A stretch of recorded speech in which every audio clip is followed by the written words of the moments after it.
The twins don't cry. Dante Ravelli stands in the nursery doorway, sunlight cutting across his face like a blade, and hears nothing. 2 years of silence. 2 years of watching his sons blink at him with eyes that understand everything but bodies that obey nothing. Cairo's fingers twitch. Cyrus stares at the ceiling. Neither of them makes a sound. People in New York's underworld whisper Dante's name like a prayer before sleep, the kind you say when you're not sure the locks will hold. He doesn't shout, doesn't flash guns at meetings. He just looks at you, and somehow you know exactly what happens to men who cross him. Hi viewers, kindly tell us where you're watching from and what time it is. But here, in this room with cream-colored walls and toys that never move, Dante Ravelli is just a father who can't protect what matters most. The doctors used words like spinal injury and neurological damage and developmental mutism. They said it with soft voices and softer eyes, like sadness could substitute for answers. Dante paid for surgeries, paid for specialists, paid for experimental treatments in Switzerland and Japan and places that didn't exist on maps. Nothing worked. His mate, Seraphine, died the same day the twins were born. The doctors said it was a clot, said it was unavoidable, said these things happen. Dante believed them. For 2 years, he believed them. Now he runs an empire from a mansion that feels like a tomb. His men fear him more than they did before. His enemies vanish quicker. But every night he walks into this nursery and kneels beside his sons, and the silence swallows him whole. Cairo tries to lift his hand. The effort makes his whole arm shake. Dante catches his son's fingers, holds them. "I know you're in there," he whispers. Cyrus blinks twice. Cairo's mouth opens, but no sound comes. Dante's jaw tightens. His throat burns. He doesn't cry. He stopped crying the day Seraphine's heart monitor flatlined, but something inside him cracks a little more each time he leaves this room. He stands, adjusts his suit jacket. His phone buzzes. Business. Always business. He's halfway to the door when he hears it. Not a cry, not a word. Just a breath sharper than usual, different. Dante turns. Cairo is looking at him, really looking, not the vacant stare, not the glassy-eyed exhaustion. This is focus. Dante's heart pounds. Then Cairo's lips move. No sound, but they move. Dante's chest locks up. He can't breathe, can't think. He takes one step forward. The door downstairs slams open. Footsteps heavy, fast. One of his men, Marcus, appears in the hallway, face pale. "Boss, we got a problem." Dante doesn't look away from Cairo. "It's not now." "Boss, it's..." "I said not now." Marcus swallows hard. It's about the twins. Dante's blood turns to ice. He crosses the room in 3 strides, grabs Marcus by the collar, slams him against the wall. "What about my sons?" Marcus's voice shakes. A letter came, black wax seal, no return address. Dante releases him. "Show me." They move downstairs. The letter sits on the marble table in the foyer, dark and heavy as a threat. Dante picks it up. The wax seal is embossed with a crow. He knows that symbol. Rylan Crow. His hands don't shake when he breaks the seal. They never shake. Inside is a single piece of paper. And a hospital record. Dante reads the letter first. "You took my territory. I'll take your bloodline. Your sons were never an accident. They were a warning, and you'll never hear them call you father." Dante's vision blurs at the edges. He opens the hospital record. Seraphine's delivery report. There's a section highlighted in red ink. Toxin markers detected in maternal bloodstream. Origin, unknown. Administered approximately 4-6 hours pre-delivery. Classification, neurotoxic agent, spinal inhibitor compound. Dante reads it again. Then again. His wife didn't die from a clot. She was murdered. And his sons were poisoned in the womb. The paper crumples in his fist. Marcus takes a step back. Dante's voice comes out quiet, too quiet. "Find the doctor who signed this report." "Boss." "Find him, bring him here, alive." Marcus nods and disappears. Dante stands alone in the foyer, staring at the letter. Rylan Crowe didn't just kill Seraphine. He crippled 2 innocent children. For territory. For power. For a warning. Dante folds the letter carefully, tucks it into his jacket pocket. Then he walks back upstairs to the nursery. Cairo and Cyrus are still awake. He kneels between their cribs. "I'm going to fix this," he whispers. "I don't care what it takes."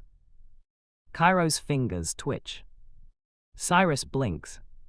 And somewhere in the house, a door opens that Dante didn't hear unlock. Cairo screams without sound. His back arches in the therapy chair, legs strapped in, electrodes firing signals his muscles refuse to obey. The therapist, a woman named Dr. Hollins, watches the monitor and makes notes like she's documenting a science experiment instead of a child's pain. Dante stands behind one-way glass, watching. He's been watching for 6 months. Nothing changes. Cairo's face is red, tears stream down his cheeks. His mouth opens wide, but no cry comes out. Cyrus is next. Same chair, same electrodes, same silent agony. Dr. Hollins finishes the session and unhooks them both. She wheels them back to Dante, her expression professionally neutral. "They're trying," she says. "Their brains are sending signals, but the connection between brain and body is damaged. We're not sure it's reversible." Dante doesn't respond. She hesitates. "Mr. Ravelli, I know this is hard, but you need to prepare for the possibility that they may never." "Thank you, Dr. Hollins." She nods and leaves. Dante wheels the twins back to the nursery himself. It's the only time he allows himself to be soft, hands gentle on the stroller, voice low as he talks to them about nothing important: the weather, the garden, the way the chandelier looks when sunlight hits it. They listen. He knows they listen because their eyes follow his voice. But they can't answer. In the nursery, he lifts Cairo first. The boy weighs almost nothing. His legs dangle useless. Dante sets him in the crib and brushes hair off his forehead. "You're going to walk," he says. "I don't care what the doctors say." Cairo blinks. Cyrus makes a soft sound, not a word, just air. Dante lifts him next, same routine, same promise. Then he sits in the rocking chair by the window and watches them. This is his life now. Empire during the day, silence at night. His phone buzzes, he ignores it. It buzzes again. And again. He pulls it out. A text from Marcus: "Doctor's gone. Left the country 3 weeks ago, but I found the nurse." Dante's pulse quickens. He types back, "Bring her." The reply comes instantly, already on the way. Dante stands, he looks at the twins one last time. Cairo's eyes are closing, Cyrus is already asleep. He leaves the room and locks the door behind him. Downstairs, the mansion is cold. Dante designed it that way after Seraphine died. No warmth, no softness, nothing that could remind him of what he lost. But now it feels like a prison. For him. For his sons. He walks into his office and pours a drink he won't finish. The whiskey sits untouched on the desk. An hour later, Marcus arrives with a woman in her 50s. She's terrified. Her hands shake as Marcus pushes her into the chair across from Dante. "This is Linda Kemper," Marcus says. "She was Seraphine's primary nurse during delivery." Dante doesn't move. Linda's voice cracks. "I didn't know. I swear I didn't know."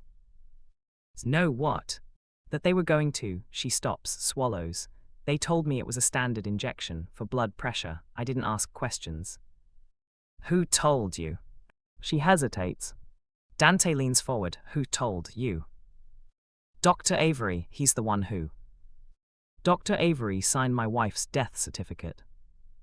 Linda nods quickly. "He was paid, I don't know by who, but after the delivery he disappeared for 2 weeks.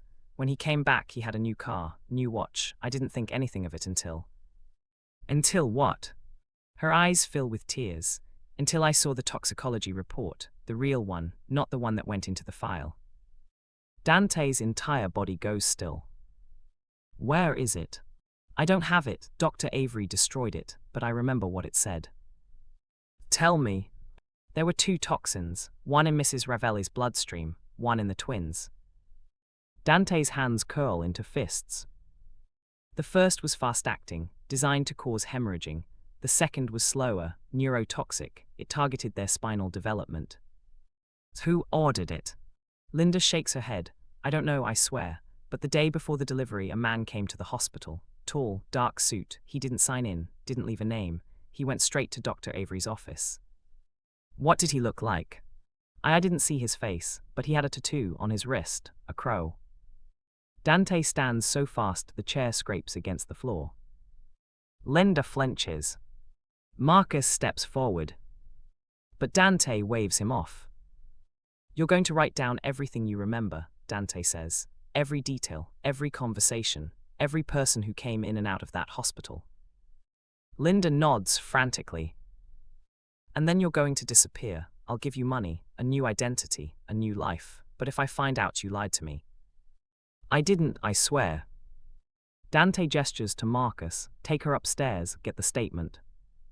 Marcus leads Linda out. Dante walks to the window and stares at the city below.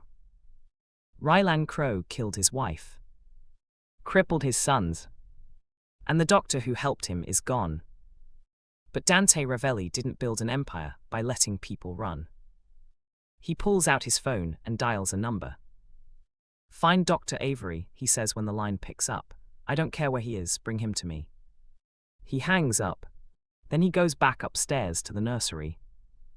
Cairo and Cyrus are still sleeping. Dante kneels between the cribs.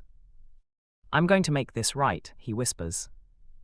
And then, for the first time in 2 years, he hears something impossible. A sound, soft, barely there, coming from Cairo's crib. Dante's breath stops. He leans closer. Cairo's lips are moving.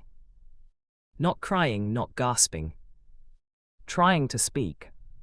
The door opens without permission.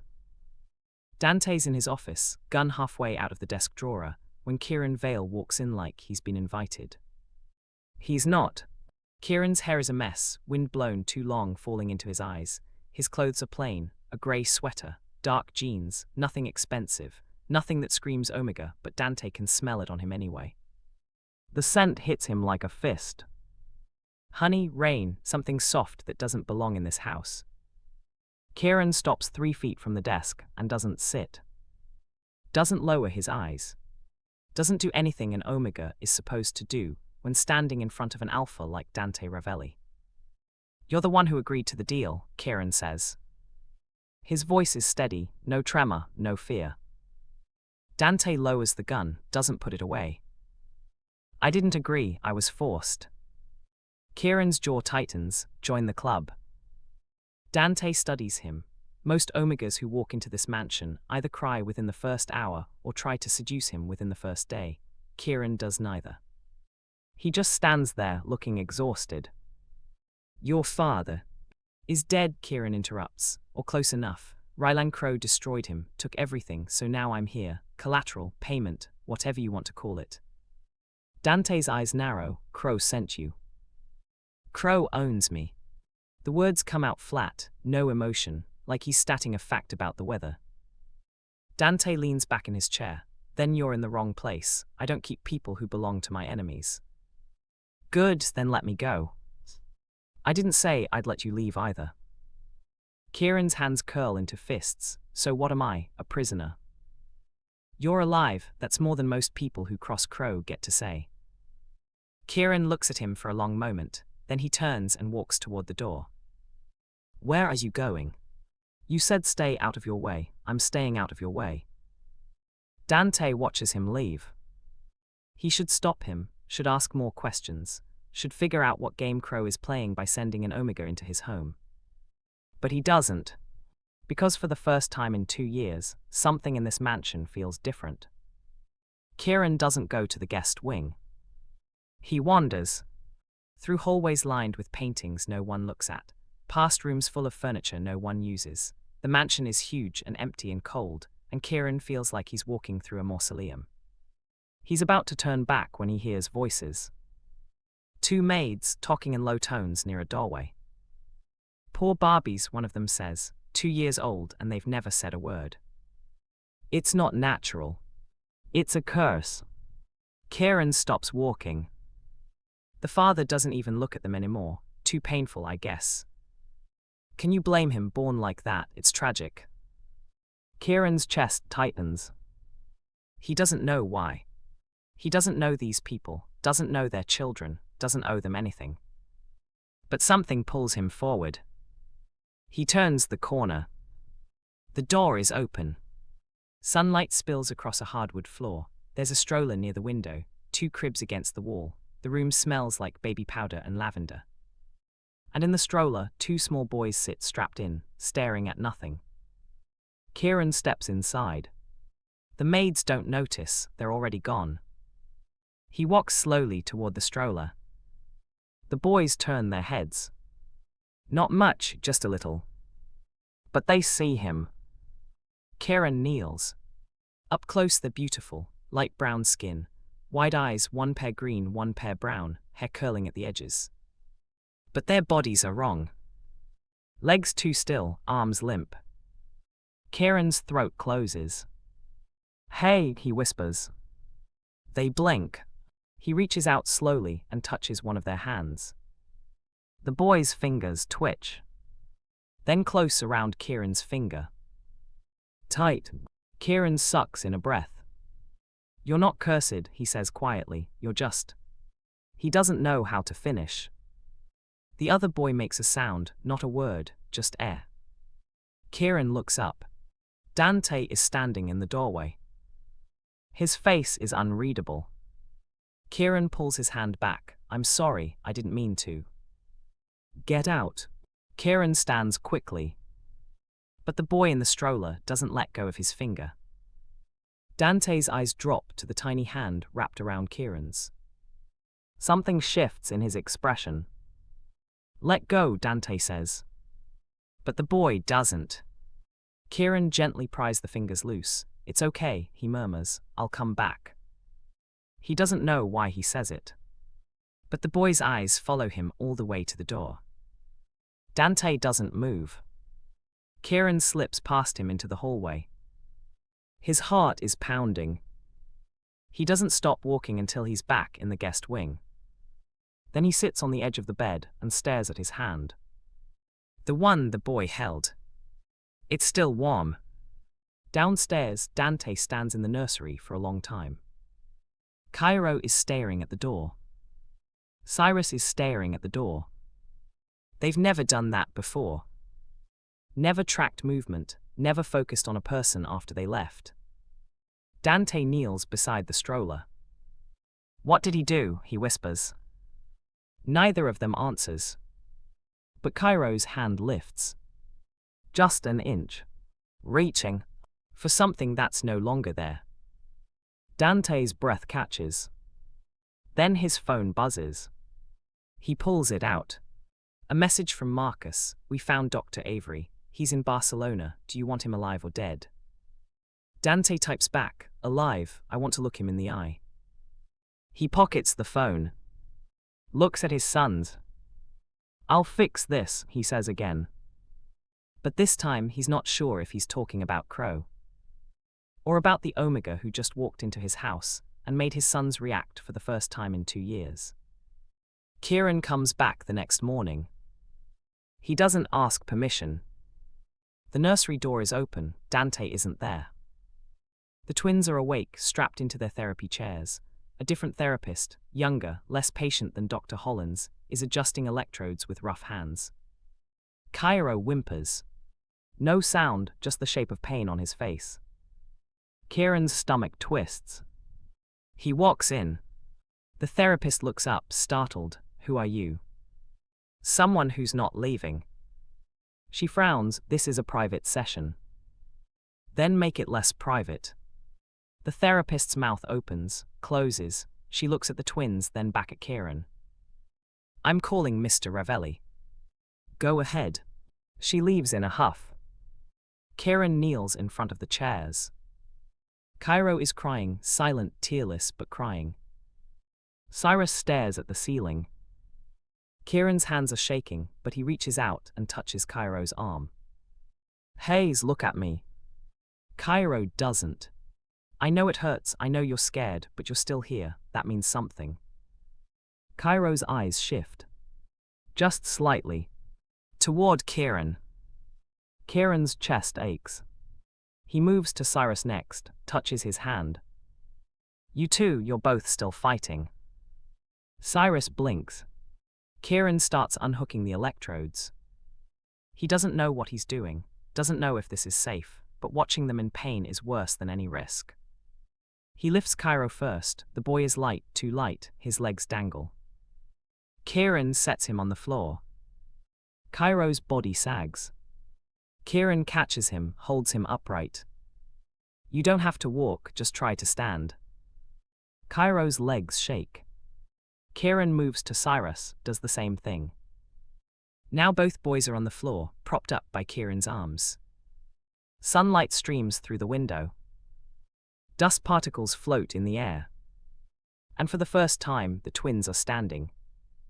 Not walking, not moving. But standing. Kieran's voice is soft. See, you're not broken, you're just fighting harder than anyone knows.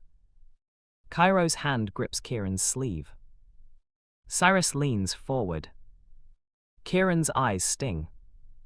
He doesn't know why this matters so much. He doesn't know these boys, doesn't know their father, doesn't know what happened to them. But right now, in this moment, with sunlight and silence, and two tiny hands holding onto him, he feels something he hasn't felt in months. Hope. The door slams open. Dante stands in the doorway, chest heaving like he ran up the stairs. The therapist is behind him, looking smug. Dante's eyes sweep the room. Land on Kieran. On the twins. On the way they're standing. His face goes blank. What are you doing? His voice is low, dangerous. Kieran doesn't let go of the boys, helping. They're not supposed to be out of their chairs without supervision. They're not supposed to be tortured either. Dante's jaw clenches. The therapist steps forward. Mr. Ravelli, I tried to stop him, but... Dante holds up a hand. She goes silent. He walks slowly into the room. Stops 5 feet away. His eyes are locked on Cairo and Cyrus. They're standing, he says. Kieran nods. How? Kieran hesitates. I asked them to try. Dante's throat moves. He kneels. Reaches out. Cairo looks at him. Then, with effort that makes his whole body tremble, Cairo lifts one hand off Kieran's sleeve. And reaches for Dante. Dante's breath stops. He catches Cairo's hand. Holds it like it's made of glass. Cyrus does the same. Now both boys are holding onto their father. Still standing. Still fighting. Dante's eyes are wet. He doesn't cry, but his hands shake. Good, he whispers, that's.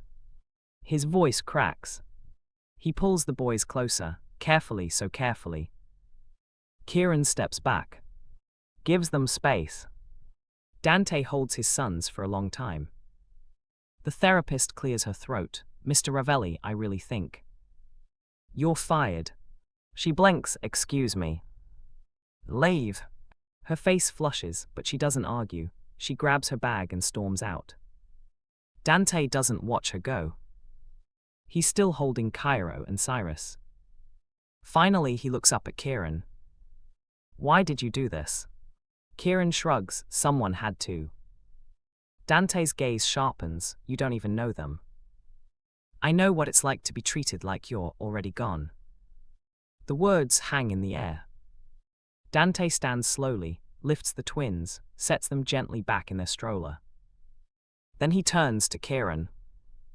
Don't touch them again without my permission. Kieran's jaw tightens, fine. Dante walks to the door, stops. But thank you. Kieran blinks. Dante leaves. Kieran stands alone in the nursery. Cairo and Cyrus are watching him. He smiled. I'll come back, he whispers. Downstairs, Dante's phone buzzes. He pulls it out. A message from Marcus. Dr. Avery is on a plane. He'll be here tomorrow. Dante types back, good, prepare the basement. He pockets the phone. Then he hears footsteps. Not from upstairs. From outside. He moves to the window. A car pulls up to the gate. Black, unmarked. The driver doesn't get out. But something slides out of the passenger window. An envelope. It lands on the driveway. The car speeds off. Dante's blood turns cold. He walks outside. Picks up the envelope. Black wax seal. A crow. He opens it. Inside is a single photograph. Kieran. Taken yesterday. Walking through the city. And written on the back in red ink. Did you really think I'd send him to you without keeping eyes on him? The envelope burns in Dante's hand. He stares at the photograph, Kieran's face, unaware, walking through the city like a ghost. Crow's been watching. This whole time. Dante's chest tightens. He turns and walks back inside, doesn't stop until he's in his office, throws the envelope on the desk. Marcus appears in the doorway. Boss, find out everywhere Kieran Vale went yesterday, every street, every shop, every person he talked to. Marcus nods. You think he's working with Crow? Dante doesn't answer. Because he doesn't know. And not knowing makes him dangerous. Marcus leaves. Dante sits in the dark. 30 minutes later, there's a knock. Kieran. He stands in the doorway, arms crossed. You wanted to see me. Dante doesn't look up, close the door. Kieran hesitates. Then steps inside and shuts it. Dante slides the photograph across the desk. Kieran picks it up, his face goes pale. Where did you get this? Crow sent it. Kieran sets the photo down slowly. I didn't know. Didn't know what? That he was following me. Dante stands, walks around the desk, stops inches from Kieran. Why did you here? Do you already know why? Tell me again. Kieran's jaw tightens. I'm collateral, my father owed Crow. Crow used me to settle a debt with you. I'm a pawn, that's it. And what does Crow want you to do? I don't know. Liar. Kieran's eyes flash. I'm not lying. Dante leans closer. Then why did my sons react to you? What? They've been silent for 2 years. 2 years of therapy, 2 years of doctors, and you walk in and they stand, they reach, they try. Kieran's breath catches. Dante's voice drops, so I'm going to ask you one more time. Why are you here? I don't know, Kieran's voice cracks. I don't know why they reacted. I don't know what Crow wants. I don't know anything except that I'm trapped and everyone around me is dying. Dante studies him. Kieran's hands are shaking. His sense spikes, fear, exhaustion, something bitter underneath. Dante steps back. Sit down. Kieran doesn't move. Sit down. Kieran sits. Dante pours 2 drinks, slides one across the desk. Kieran doesn't touch it. Crow killed my mate, Dante says. He poisoned her during childbirth, poisoned my sons, made it look like an accident. Kieran's face goes white. The twins were supposed to die, but they didn't, so now they're paralyzed instead. Kieran's voice is barely a whisper. I didn't know. But you knew Crow. Everyone knows Crow. Did he touch you? Kieran flinches. Dante's hands curl into fists. Answer me. Kieran looks at the floor. Yes. The word hangs in the air like a guillotine. Dante's vision goes red. How does it matter? Yes. Kieran's voice is flat. He kept me in a room for 3 weeks, did what he wanted, then sent me here. Dante's chest heaves.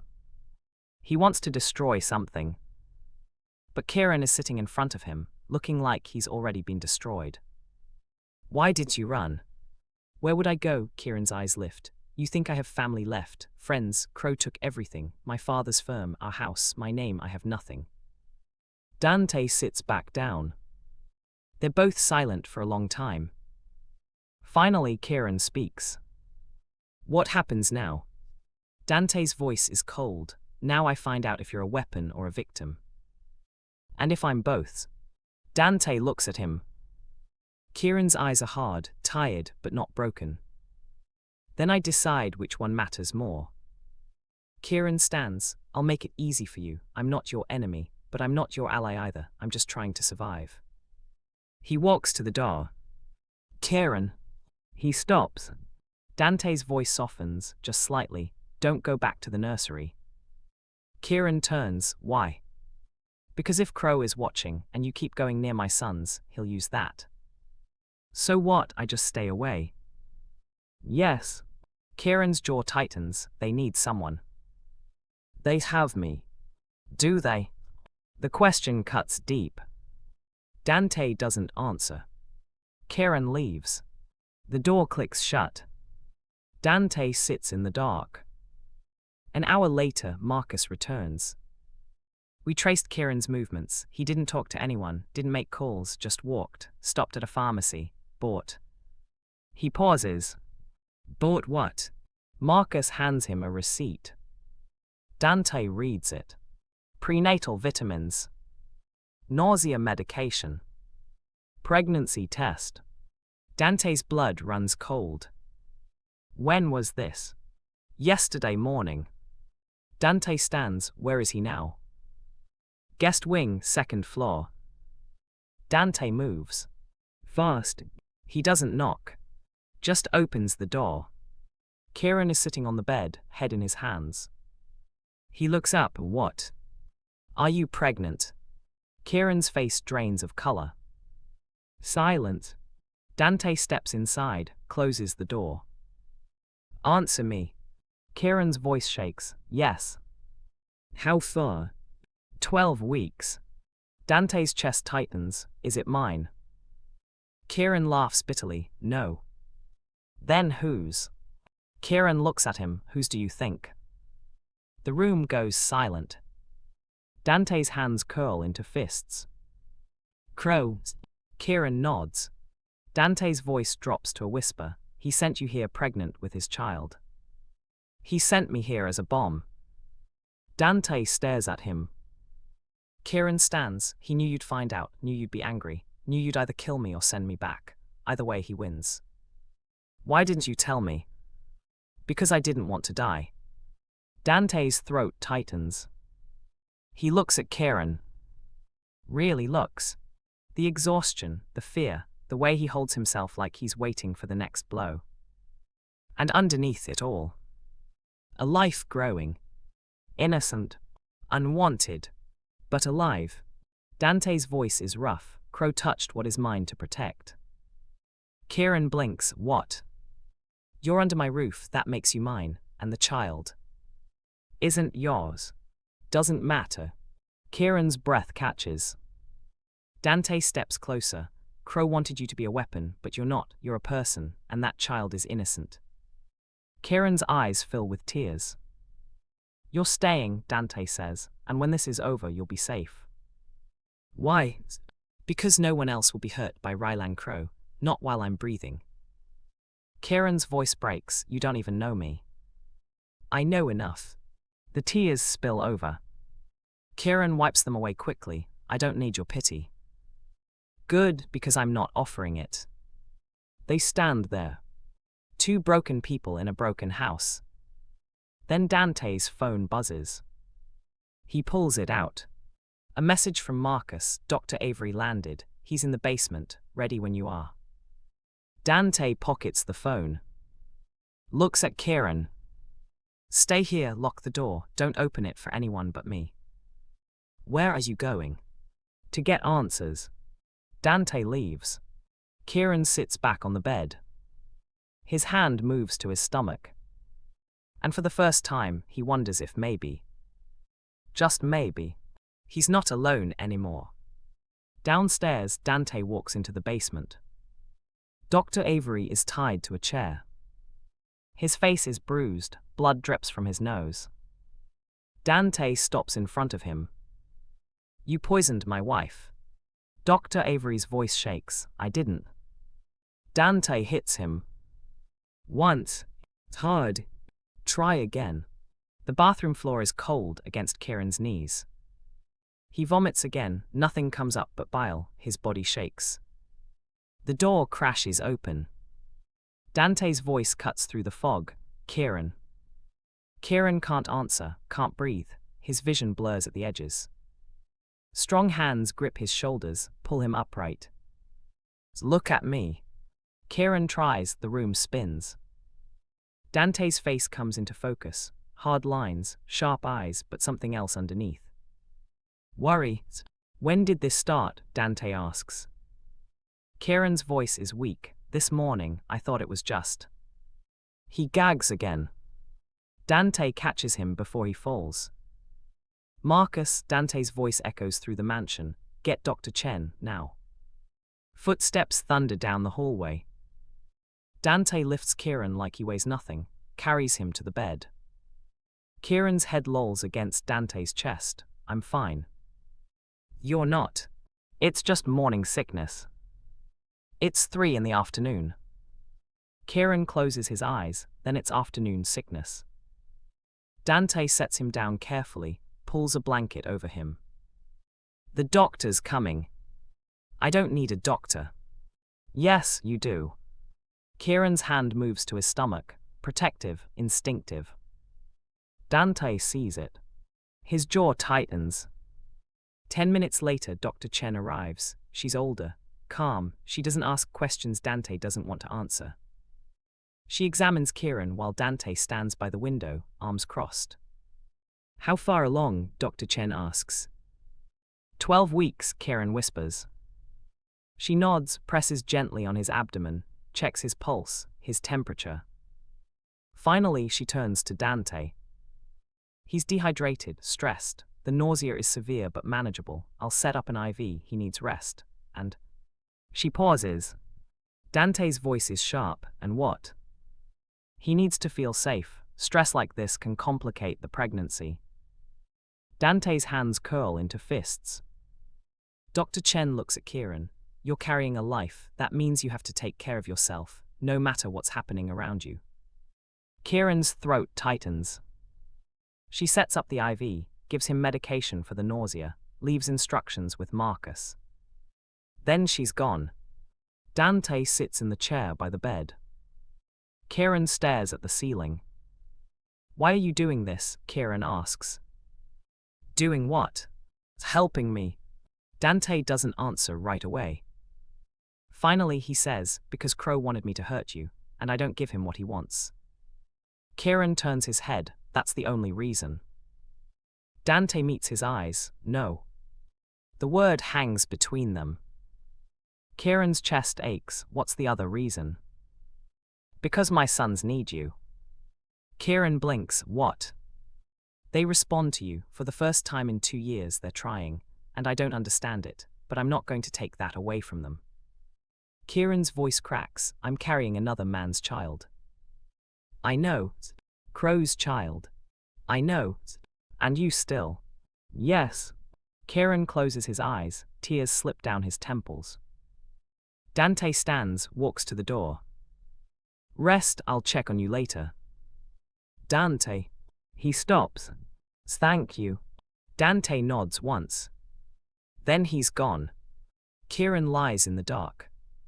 His hand stays on his stomach. Downstairs, Marcus is waiting. "Boss, we have a problem." Dante's patience is already thin. "What now?"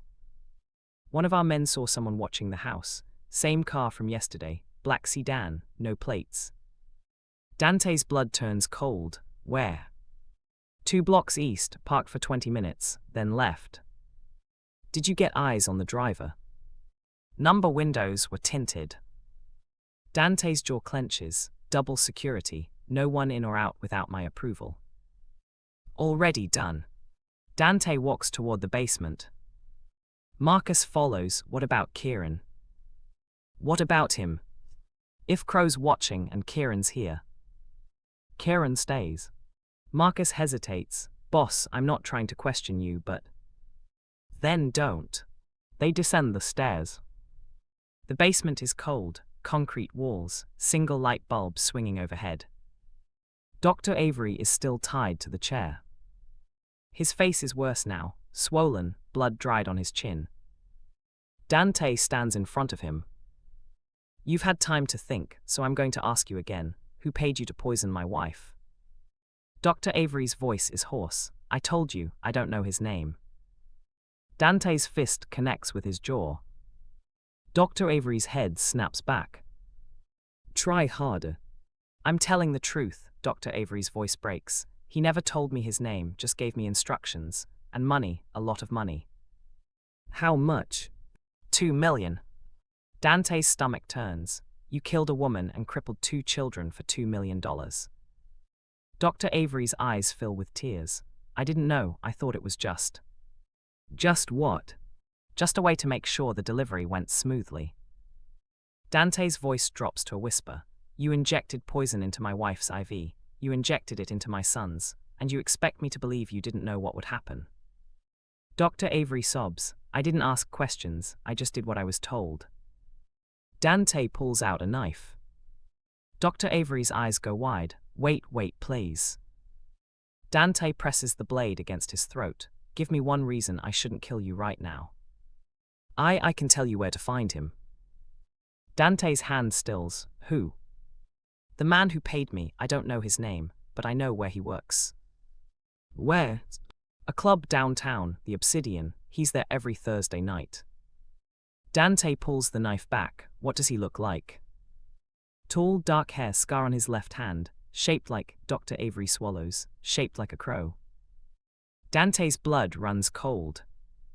He knows that scar. He's seen it before. On Rylang Crow's enforcer. A man named Tobias Vance.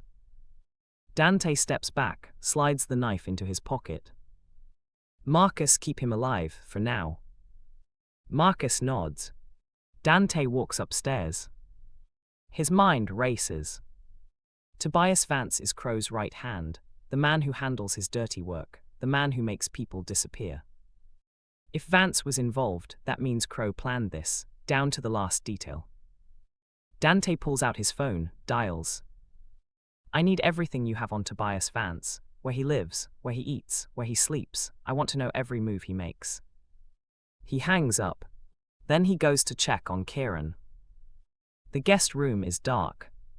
Kieran is asleep, the IV drips steadily. Dante stands in the doorway for a long time.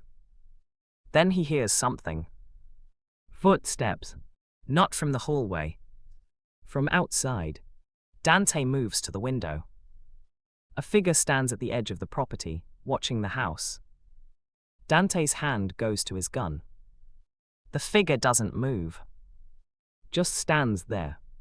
Then slowly raises one hand. And waves. Dante's chest tightens. The figure turns and disappears into the dark. Dante pulls out his phone, texts Marcus, someone's inside the perimeter, find them. The reply comes instantly, on it. Dante looks back at Kieran. Still asleep. Still vulnerable. Dante locks the door from the inside. Sits in the chair by the bed. And waits. The nurse screams when Marcus drags her through the door. Dante doesn't flinch. She's older than he expected. Grey hair, tired eyes, her hands shake as Marcus forces her into the chair. Please, she gasps, I didn't do anything wrong. Dante leans against the desk, arms crossed. Then why did you run when my men found you outside my house? Her face goes pale. Why was you watching? I wasn't. Marcus slams his hand on the table. She flinches. Dante's voice stays calm. Let's try this again. Who are you? Linda Kemper. I was Seraphine's nurse during the delivery. Dante's chest tightens. I know who you are. I want to know why you're here. Linda's eyes fill with tears, because I couldn't live with it anymore. Live with what? What I did. The room goes silent. Dante pushes off the desk, walks closer. What did you do? I gave her the injection. Dante's hands curl into fists. Linda's voice breaks. Dr. Avery told me it was for blood pressure. I didn't question it. She sobs. I just did what I was told. And my sons. Linda's face crumples. There was a second injection, for the twins. Dr. Avery said it was a vitamin shot, something to help with their development. Dante's vision blurs. It was poison. I didn't know, Linda's voice cracks. I swear I didn't know until I saw the reports, the real ones. Where are they? Dr. Avery destroyed them, but I remember what they said. Tell me. Linda takes a shaky breath. There were 2 toxins, one for Seraphine, fast-acting, designed to cause hemorrhaging. The other was for the twins, slower, neurotoxic. It targeted their spinal cords, their vocal cords. It was meant to. Her voice breaks. To what? Dante's voice is ice. To make sure they never spoke, never walked, never fought back. Dante's hands shake. Marcus steps forward, but Dante waves him off. Who ordered it? Dante asks. I don't know, but the day before the delivery, a man came to the hospital. He didn't sign in, didn't leave a name, but he went straight to Dr. Avery's office. What did he look like? I didn't see his face, but he had a tattoo on his wrist. Dante's breath stops. What kind of tattoo? A crow, black ink, detailed, like it was done professionally. Dante's chest heaves. Ryland Crow. It was always Crow. Why are you here now? Dante asks. Linda's voice is barely a whisper, because I saw the news about Dr. Avery, about how he disappeared, and I knew, she swallows, I knew you'd come for me next, so I came to tell you the truth before you found me. Dante studies her. She's terrified, but she's telling the truth. There's more, Linda says. Dante's eyes narrow. What? The man with the tattoo, he didn't come alone, there was someone else. A woman, she stayed in the car, but I saw her face. Who was she? I don't know, but she was pregnant. Dante's stomach drops. How pregnant? Far along, maybe 7 or 8 months. Dante's mind races. 7 or 8 months. 2 years ago. That would mean.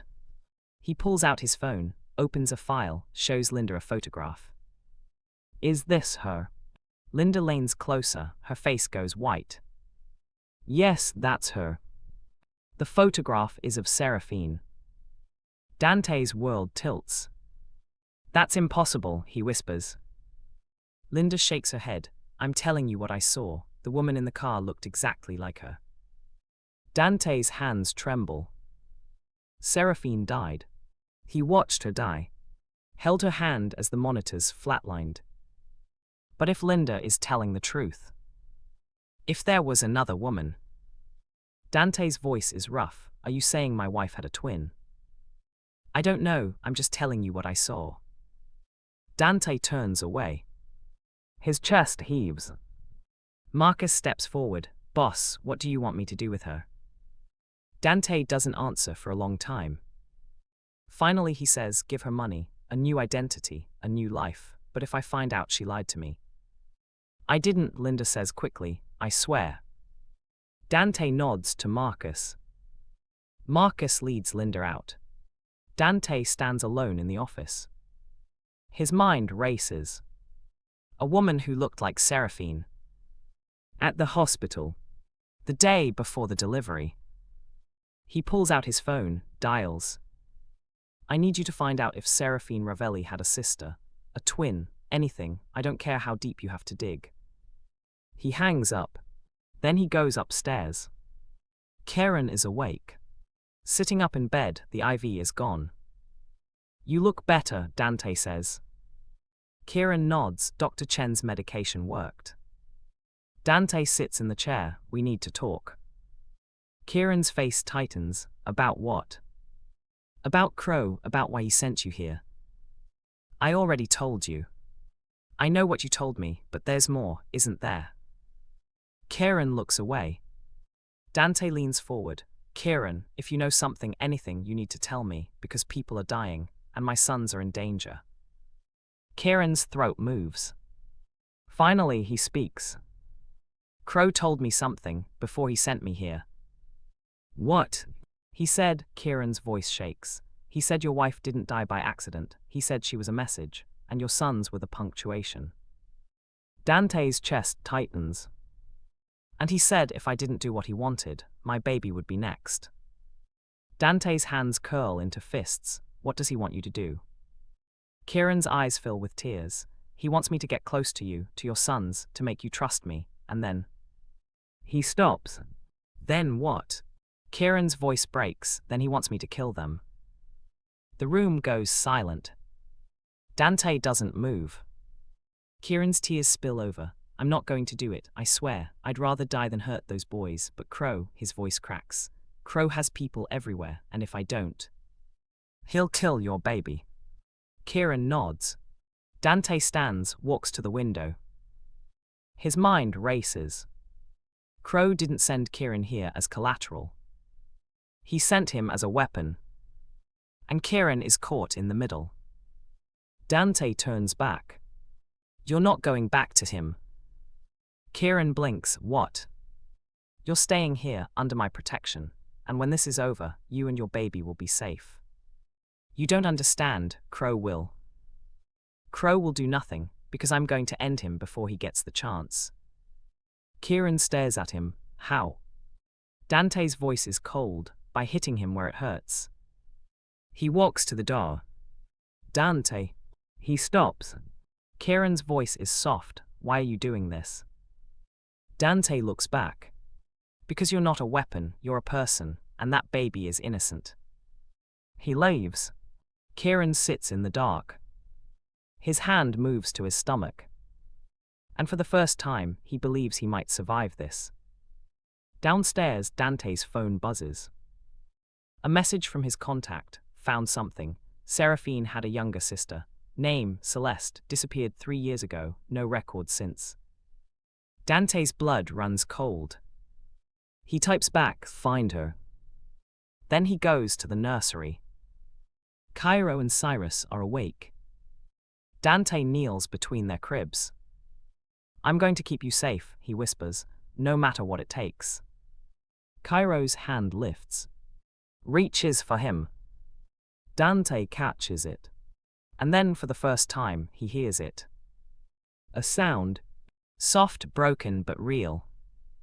Cairo's lips move. Duh. Dante's breath stops. Cyrus makes the same effort. Dante. Dante's vision blurs. His sons. His boys. They're speaking. Glass explodes inward. Dante's body moves on instinct. He throws himself over the cribs as the window shatters. The twins scream, silent, but their mouths open wide, faces red with terror. A bullet embeds itself in the wall where Dante's head was seconds ago. Marcus, Dante roars. Footsteps thunder through the mansion. Dante lifts both twins, cradles them against his chest. Their small bodies tremble. It's okay, he whispers, I've got you. Cairo's fingers dig into Dante's shirt. Cyrus buries his face against Dante's shoulder. Marcus bursts through the door, gun drawn. Boss. Lock down the house, now. Marcus barks orders into his radio. Dante carries the twins out of the nursery, down the hallway, away from the windows. He kicks open a door, storage room, no windows, thick walls. He sets the boys down carefully. Cairo is crying, still soundless, but tears stream down his face. Cyrus clings to Dante's arm. Stay here, Dante says, don't move. He stands. Marcus appears in the doorway. Sniper, rooftop across the street. He's gone now, but... Find him. Already sent a team. Dante's jaw clenches. Where's Kieran? Guest wing, I sent 2 men to watch the door. Dante nods, looks back at the twins. They're both staring at him. Waiting. I'll be right back, he says. Cairo's hand reaches out. Dante catches it, squeezes gently. I promise. He leaves. The hallway is chaos. His men move through the house, checking rooms, securing exits. Dante heads to the guest wing. The door is locked. He knocks. Kieran, it's me. The lock clicks. The door opens. Kieran stands there, face pale, hand pressed against his stomach. What happened? He asks. Someone tried to kill me. Kieran's eyes widen. Crow. Who else? Kieran steps back. He's escalating. I know. He won't stop until you're dead. I know that too. Kieran's voice shakes, and the twins are safe for now. Dante steps inside, closes the door. Pack your things. Kieran blinks. What? You're not staying here, it's not safe. Where am I going? Somewhere Crow can't reach you. Kieran's throat moves. What about you? I'm staying, I'm not running from him. Dante. Pack now. Kieran doesn't move. If you stay, he'll kill you. Then he'll try. And if he succeeds. Dante's voice is rough. Then you take care of my sons. The words land like a punch. Kieran's eyes fill with tears. I can't. You can, and you will. Dante turns to leave. Wait. He stops.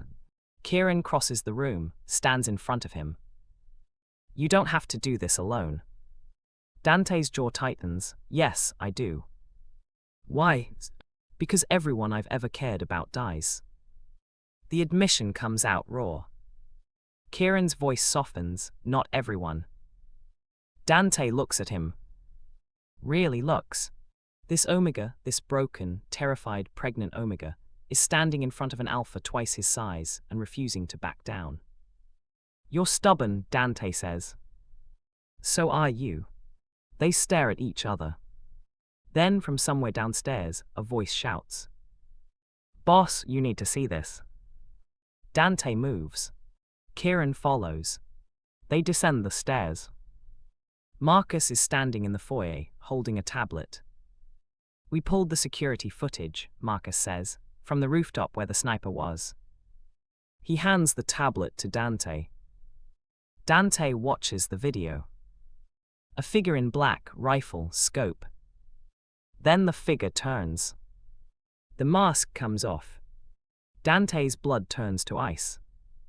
It's not a man. It's a woman. Dark hair, sharp eyes. And a face Dante knows. Because it's Seraphine's face. But it's not Seraphine. Celeste, Dante whispers. Kieran leans closer. Who? Seraphine's sister. Kieran's face goes white. Dante's mind races. Celeste is alive. And she just tried to kill him. Find her, Dante says. I don't care what it takes. Bring her to me. Marcus nods and disappears. Dante looks at Kieran. Go back to your room. Stay there until I come get you. Dante. Go. Kieran hesitates. Then he leaves. Dante stands alone in the foyer. His chest heaves. Seraphine had a sister. A sister who disappeared. A sister who's working with Crow. A sister who just tried to kill him. He pulls out his phone, dials. I need everything you have on Celeste Morrow. Where she's been, who she's been with. I want answers in an hour. He hangs up. Then he goes back to the storage room. The twins are still there. Cairo is asleep. Cyrus is staring at the door. Dante kneels beside them. I'm sorry, he whispers. Cyrus's hand reaches out. Touches Dante's face. Dante's throat tightens. Then he hears it again. That sound. Soft, broken. But clearer now. Cyrus's lips move. Dante. Dante's vision blurs. He pulls both boys close. Holds them. And for the first time in 2 years, the silence is gone. Not completely. But enough. Enough to know they're still fighting. Enough to know they're still here. And that's all that matters. Later, Dante finds Kieran in the guest wing. He's not packing. He's kneeling on the floor, hands pressed to his stomach, face pale. Kieran. Kieran looks up, something's wrong. Dante's chest tightens. What? I don't know, it hurts. Dante moves fast, lifts him, carries him to the bed. I'm calling Dr. Chen. No. Yes. Dante pulls out his phone. Dr. Chen arrives 20 minutes later. She examines Kieran while Dante paces. Finally, she turns to him. He's okay, the baby's okay, but he's stressed, and stress is dangerous right now. Dante's jaw tightens. What do I do? Keep him calm, keep him safe, and for God's sake, stop putting him in the middle of a war. She leaves. Dante sits beside the bed. Kieran's eyes are closed. I'm sorry, Dante says. Kieran's voice is weak. For what? For dragging you into this. You didn't drag me, Crow did. Dante's hands curl into fists. Kieran's hand reaches out. Touches Dante's. You're not alone, Kieran whispers. Dante looks at him. And for the first time, he believes it. Dante doesn't sleep. He sits in the security room, eyes locked on the monitors. Every camera, every angle, every shadow. Marcus enters with coffee Dante won't drink. Any movement, Dante asks. Nothing, it's like she vanished. Dante's jaw clenches. She didn't vanish, she's watching. Marcus sets the coffee down. We've got men on every corner, drones in the air, she can't get close. She already got close, she put a bullet through my nursery window. Marcus falls silent. Dante stands. I want the forensics on that rifle. I want to know where she bought it, where she's been, who she's been talking to. Already on it. And I want Tobias Vance, today. Marcus nods. He'll be at the Obsidian Club tonight. Thursday routine, never misses. Good, Dante's voice is ice, then we don't miss either. He walks out. Upstairs, the twins are with Kieran. Dante stops in the doorway. Kieran is kneeling on the floor. Cairo and Cyrus are propped against the wall, legs supported by cushions. Kieran holds out his hands. Come on, he says softly, you can do it. Cairo's face scrunches with effort, his legs shake. He lifts one foot. Puts it forward. Then the other. He takes one step. Then collapses. Kieran catches him. Yes, you did it. Cairo makes a sound, half laugh, half cry. Cyrus watches, then tries. His legs buckle immediately. But Kieran catches him too. It's okay, you'll get there. Dante's chest tightens. He steps into the room. All three of them turn. Cairo's eyes light up. He reaches for Dante. Dante kneels, takes Cairo's hands. Show me, he says. Cairo's face sets with determination. He stands, shaking, wobbling, but standing. Dante holds his breath. Cairo takes one step. Then another. Then he's in Dante's arms. Dante holds him tight, his voice breaks. Good, that's so good. Cyrus tries next. He falls. Tries again. Falls again. But he doesn't stop. And neither does Kieran. Finally, Cyrus takes 2 steps before collapsing into Kieran's arms. Kieran laughs, tears stream down his face. You're doing it, both of you. Dante looks at him. At this Omega who came here as a weapon, but became something else. Something Dante can't name. But something he needs. Later, after the twins are asleep, Dante finds Kieran on the balcony.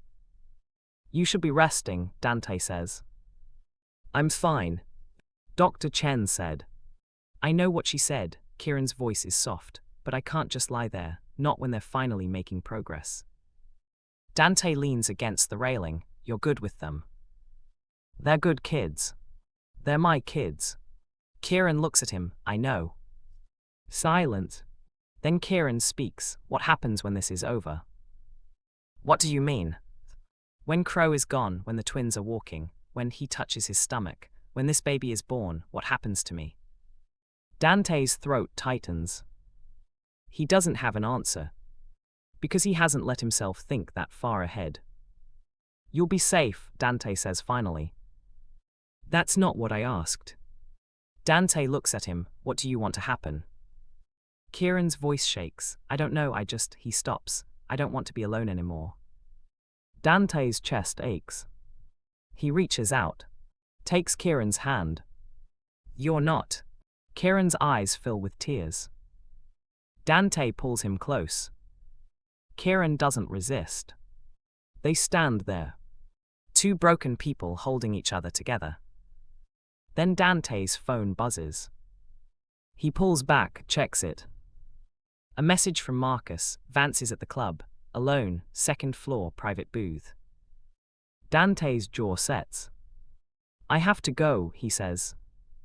Kieran's face pales. Where? To finish this. Dante. Stay here, lock the doors, don't open them for anyone but me. What if you don't come back? Dante's voice is rough. I will. He leaves. The Obsidian Club is dark, loud, bodies pressed together on the dance floor. Dante moves through the crowd like a shadow. Marcus and 3 men flank him. They take the stairs to the second floor. Private booths, velvet curtains, expensive liquor. Tobias Vance sits in the corner booth, alone, glass of whiskey in hand. He sees Dante coming. Doesn't run. Just smiled. Dante Ravelli, I was wondering when you'd show up. Dante sits across from him. Marcus and the others block the exits. You killed my wife, Dante says. Tobias takes a sip of whiskey. I did my job. And my sons. That was just business. Dante's hands curl into fists. Tobias leans back. You want to know the funny part? Crow didn't even want to kill her. He just wanted to hurt you. But your wife, he laughs. She fought, so we made it permanent. Dante's vision goes red. He lunges. Marcus grabs him, holds him back. Tobias smirks. Go ahead, kill me, but it won't change anything. Crow's already won. How? Because you still don't know the truth. Dante's chest heaves. What truth? Tobias leans forward. Seraphine wasn't the target, she was the distraction. The real prize, he pauses, was always you. Dante's blood runs cold. Crow didn't want territory, he wanted you broken, helpless, watching your empire crumble because you were too busy mourning. And Celeste. Tobias's smile widens. She was Crow's idea, a ghost to haunt you, a face you couldn't forget. She's working for him. She's in love with him. Dante's world tilts.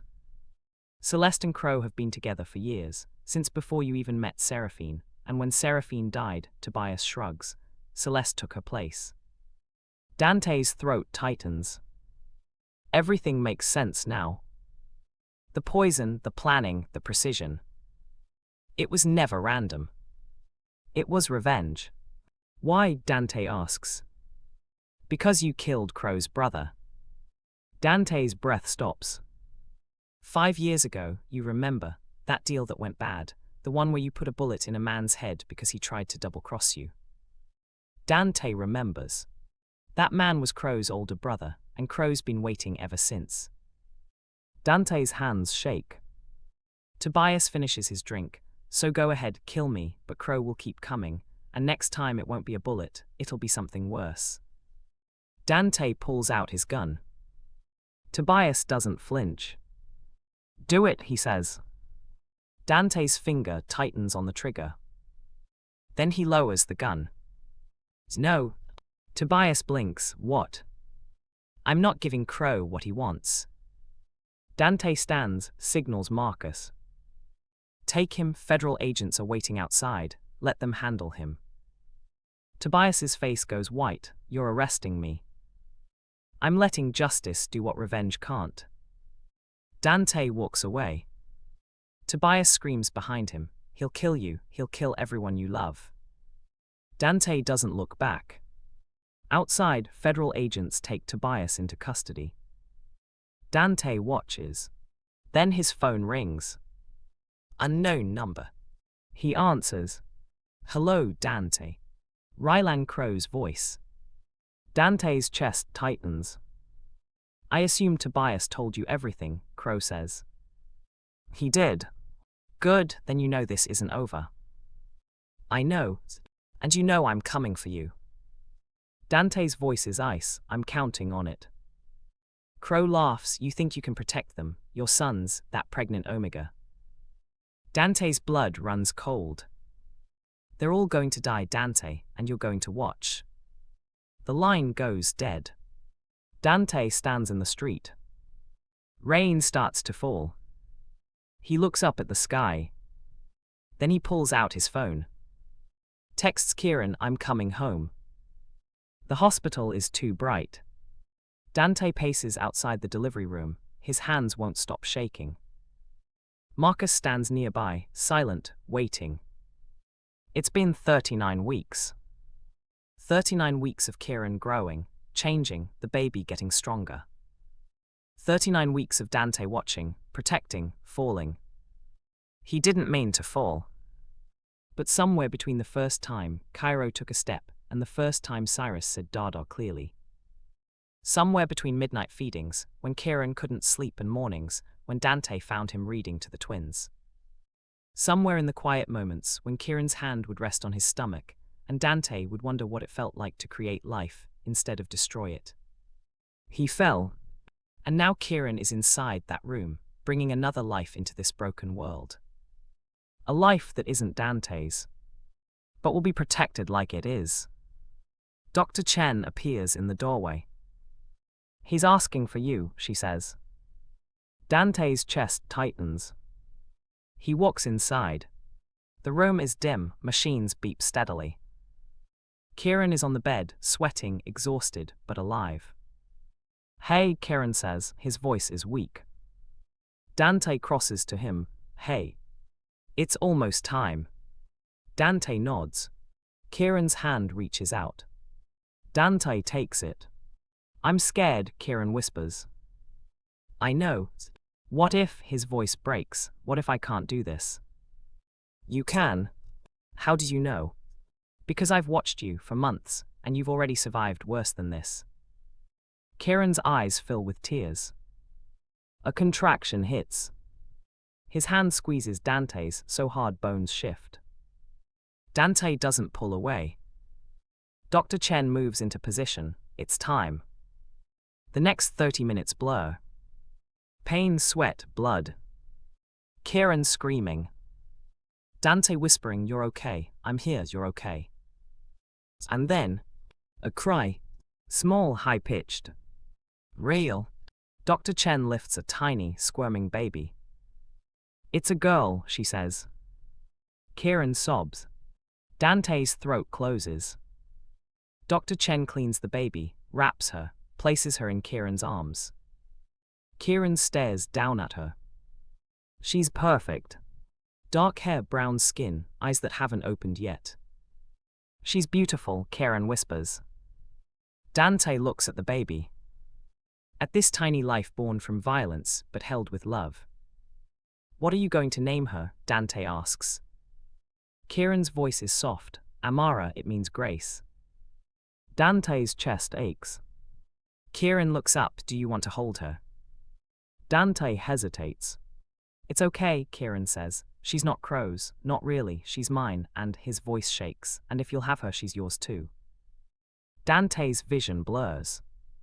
He reaches out, takes the baby. She's so small, so fragile. He holds her like she's made of glass. And when her eyes finally open, just for a second, she looks at him. Really looks. Dante's throat tightens. Hey Amara, he whispers. I'm Dante, and I'm going to keep you safe, I promise. The baby makes a soft sound. Then closes her eyes again. Dante hands her back to Kieran.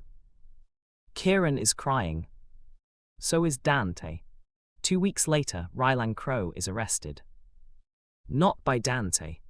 but by federal agents who have been building a case for years. Crow's empire collapses. His allies scatter. Celeste is found trying to flee the country. She's arrested too. And Tobias Vance testifies against them both. Dante doesn't watch the trial. He stays home. With his sons. With Kieran. With Amara. Because revenge doesn't heal wounds. It just creates new ones. And Dante is done bleeding. One morning, Dante wakes to crying. Not Amara. The twins. He walks to the nursery. Cairo and Cyrus are standing, on their own, holding the crib rails. They say him. And for the first time, they speak. Not broken sounds. Not half words. Full sentences. Dada, Cairo says, we walked. Look, Cyrus adds, his voice is soft but clear. Dante's knees buckle. He drops to the floor. The twins walk to him. Slowly, carefully. But walking. Dante pulls them close. Holds them. Sobs into their hair. Kieran appears in the doorway, Amara in his arms. He says them. Smiles. Told you, he says, they just needed time. Dante looks up. At this man who came as a weapon but stayed as family. Thank you, Dante whispers. Kieran crosses the room, kneels beside them. Amara reaches out. Cairo touches her hand gently. Baby sister, he says. Cyrus nods, our sister. Kieran's eyes fill with tears. Dante wraps his arms around all of them. This broken, stitched-together family. And for the first time in years, the mansion isn't silent. It's full of laughter, of voices, of life. And Dante realizes something. He didn't lose his family. He gained a new one. Not through blood, but through choice. Through love. 6 months later, Dante takes the twins to the park. They run, not perfectly, but they run. Cairo climbs the slide. Cyrus chases birds. They laugh. They shout. They're alive. Kieran sits on a bench, Amara asleep in his arms. Dante sits beside him. Thank you, Kieran says. For what? For keeping your promise. Dante looks at him. I always keep my promises. Kieran smiles. They sit in silence. Watching the twins play. Watching Amara sleep. And Dante thinks about Seraphine. About the life he lost. About the pain that almost destroyed him. But he doesn't let it consume him anymore. Because pain isn't permanent. Love is. And love is what saved him. Not romantic love. Not perfect love. Just real love. The kind that shows up. The kind that fights. The kind that chooses to stay, even when leaving would be easier. That night, Dante tucks the twins into bed. They're exhausted, happy. Good night, Dada, Cairo whispers. Love you, Cyrus adds. Dante's throat tightens. Love you too. He kisses their foreheads. Then walks to Kieran's room. Amara is asleep in her crib. Kieran is sitting by the window. Can't sleep, Dante asks. Just thinking. About what? Kieran looks at him. About how different my life is now. Good different or bad different? Good, Kieran's voice is soft, really good. Dante sits beside him. They don't speak. They don't need to. Because sometimes silence isn't empty. Sometimes it's full. Full of understanding. Of gratitude. Of peace. And as Dante looks out at the city, at the life he fought so hard to protect, he knows one thing for certain. Blood doesn't define family. Love does. And he has more love than he ever thought possible. Not because he was perfect. but because he chose to be present. To fight, to protect, to heal. And that's what matters most. The twins speak now. Amara grows stronger every day. Kieran smiles more. And Dante finally breathes. Not because the pain is gone, but because he learned how to carry it. How to let others help carry it. How to turn tragedy into purpose. And that's the real miracle. Not the healing, but the choosing. Choosing to love when hate would be easier. Choosing to protect when revenge would feel better. Choosing to build when destruction would be faster. That's what makes a family. Not blood, not biology, but choice. And Dante Ravelli chose love. Every single day. Thank you for watching this story. If it touched your heart, please subscribe and turn on notifications so you don't miss more stories that inspire.